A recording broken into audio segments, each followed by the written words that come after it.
사도신경. 나는 전능하신 아버지 하나님 천지 창조주를 믿습니다. 나는 그의 유일하신 아들 우리 주 예수 그리스도를 믿습니다.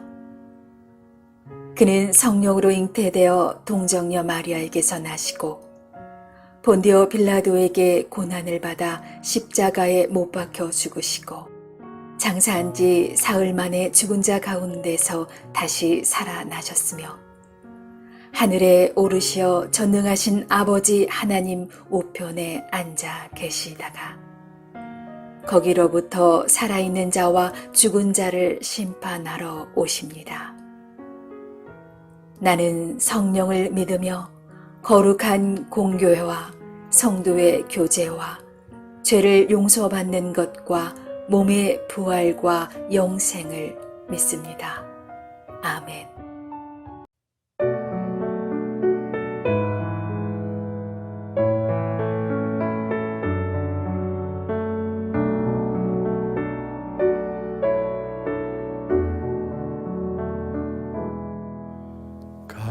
갈보리 산 위에 십자가 섰으니 주가 고난을 당한 표라. 험한 십자가를 내가 사랑함은 주가 보혈을 흘림일세. 험한 십자가에 주가 흘린 피를 믿는 마음으로 바라보니 나를 용서하고 내 죄 사시려 주가 흘리신 보혈일세. 주가 예비하신 나의 본향집에 나를 부르실 그날까지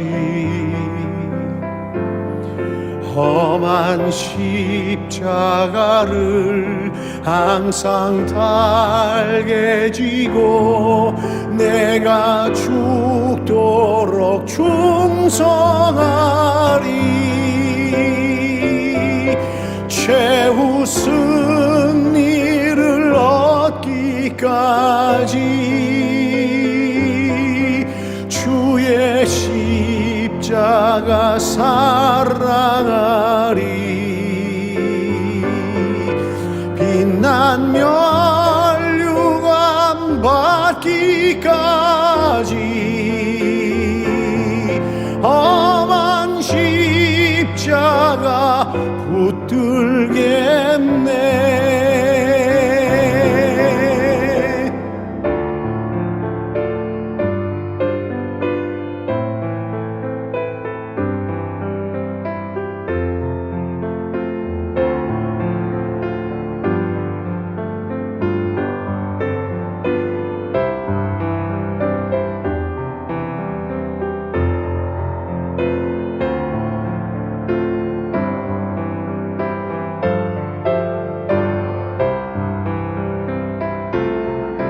최후 승리를 얻기까지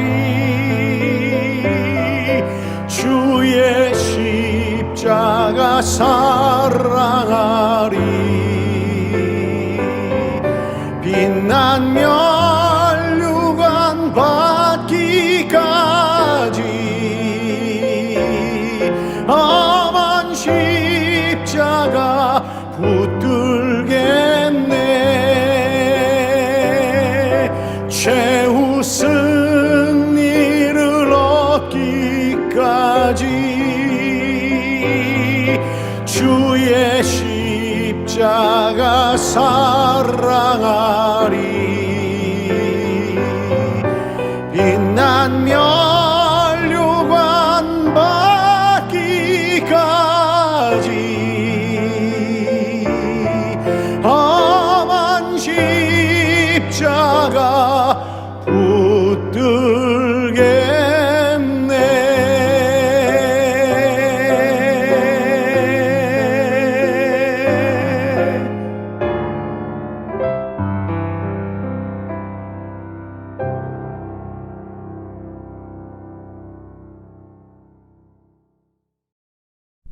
제27장.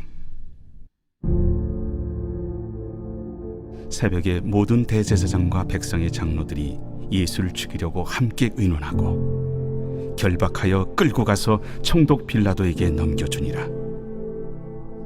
그때 예수를 판 유다가 그의 정죄됨을 보고 스스로 뉘우쳐 그 은 30을 대제사장들과 장로들에게 도로 갖다 주며, 내가 무죄한 피를 팔고 죄를 범하였도다. 그것이 우리에게 무슨 상관이냐? 내가 당하라. 유다가 은을 성소에 던져놓고 물러가서 스스로 목매어 죽은지라. 대제사장들이 그 은을 거두며 이것은 핏값이라 성전고에 넣어둠이 옳지 않다. 의논한 후 이것으로 토기장에 밭을 사서 나그네의 묘지를 삼았으니 그러므로 오늘날까지 그 밭을 피밭이라 일컫느니라. 이에 선지자 예레미야를 통하여 하신 말씀이 이루어졌나니, 그들이 그 가격 매겨진 자, 곧 이스라엘 자손 중에서 가격 매긴 자의 가격, 곧 은 30을 가지고 토기장의 밭값으로 주었으니 이는 주께서 내게 명하신 바와 같으니라.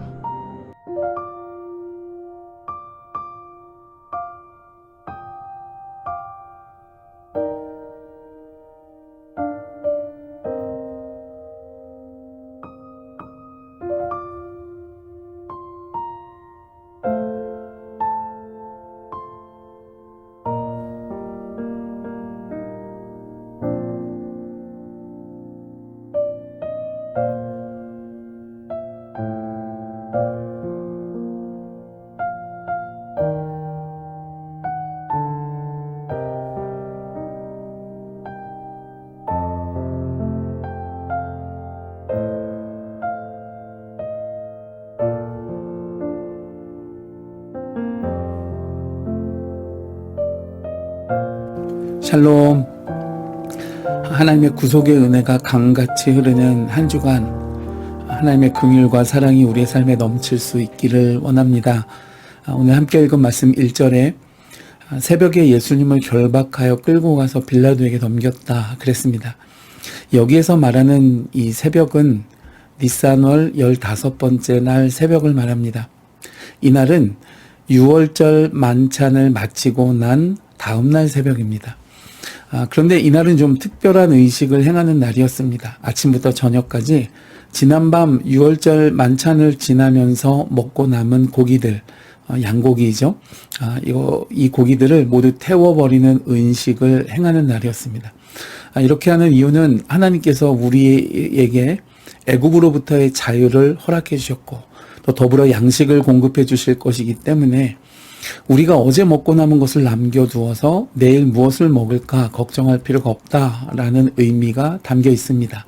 즉, 이 고기를 태우는 것 말이죠.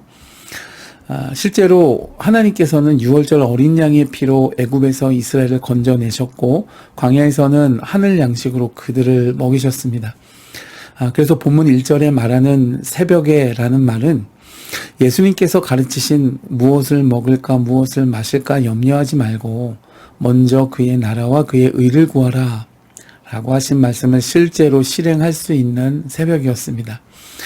그런데 바로 그런 의미를 지니고 있는 날의 새벽에 예수님께서는 온 세상의 죄를 위해 붙잡히셨던 것입니다. 이것을 통해서 예수님께서는 우리의 삶을 위한 하나님 나라의 영원한 은혜의 공급원이 되시는 결정적인 순간이 되었던 것입니다. 그러니까 성경에서 우연은 없는 것이죠. 주님이 잡히시는 그 타이밍도 하나님의 구속의 타이밍과 그 의미 속에서 놀라운 성취를 이루시고 있는 것입니다.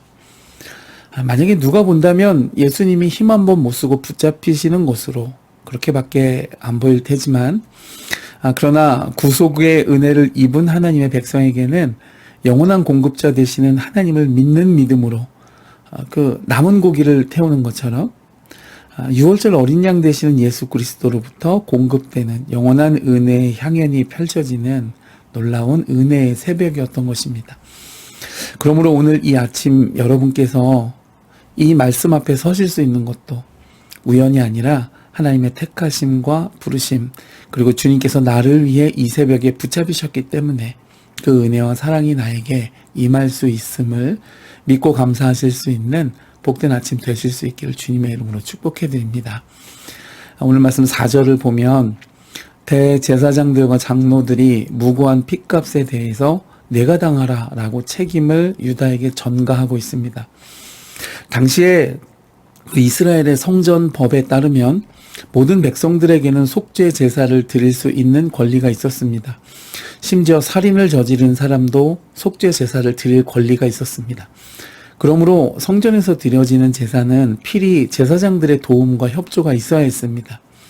그런데 오늘 4절에 이 대제사장들과 장로들의 대답은 듣는 이로 하여금 정말 경악을 금치 못하게 하는 것이었습니다. 특별히 히브리인들이 만약 이 대답을 들었다면 경악을 금치 못하고 절망해야 할 일이었습니다. 왜냐하면 그 자신의 잘못을 뉘우치고 돌아온 가룟 유다에게 내 일이니 내가 당하라 라고 말한 것이죠. 이것은 마치 함정을 파고 그 함정에 빠진 사람에게 나는 아무 잘못 없으니까 모두 내 잘못이다 라고 덮어 씌우는 것과 같은 것이었습니다. 히브리인들에게 있어 그 피를 내게로 돌리라 라는 말은 그 죽음의 책임이 자신에게 있다는 뜻이고 그 생명은 생명으로 갚아야 했기 때문에 그 결말은 목숨을 내주는 것이었습니다.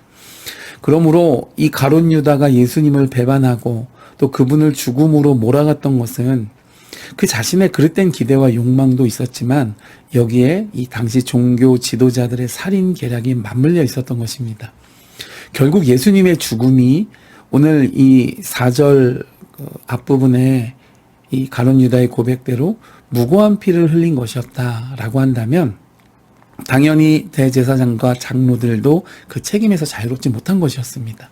그러나 놀랍게도 성전법에 의해서 속죄 제사를 드리고자 하는 사람을 도와야 할 그들이 모든 책임을 유다에게 지우고 자신들은 빠져나가면서 그에게 속죄 제사를 드릴 기회조차 박탈해버리는 정말 비열한 인간성의 끝을 보여주고 있는 장면이 바로 이 4절의 말씀인 것입니다.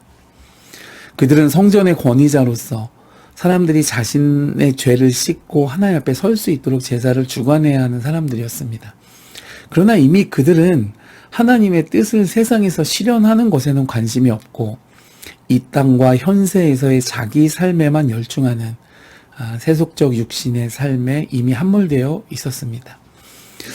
여러분, 오늘 하루 우리의 삶에서 누군가 나를 볼 때 나는 세상에 속한 세속적 사람으로 보일까요?